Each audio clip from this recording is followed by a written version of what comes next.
Salam, hörmətli abituriyentlər, növbəti video izaha başlayıram.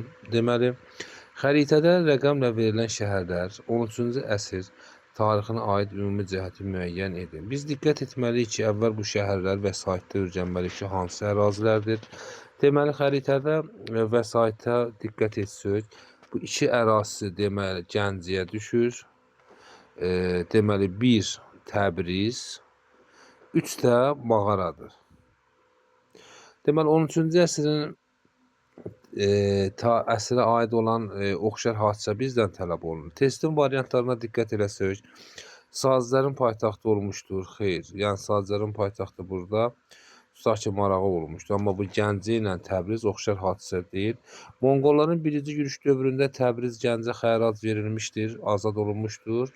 Ancaq Mağara şəhəri isə Monqollar tərəfindən dağıdılmışdır. Eldənizlər dövlətinin paytaxtı olması xeyr, yəni bunların heç birinin nə Gəncənin, nə Marağa şəhəri Eldənizlər dövlətinin paytaxtı olmayıb. Şəddadilərə tabe olan ərazilər daxil olmuşdur. Şəddadilərə tabe olan ərazilər dedik. Şəddadi dövləti Azərbaycanın şimal-şərqində yaranıb, yəni Gəncədə yaranıb.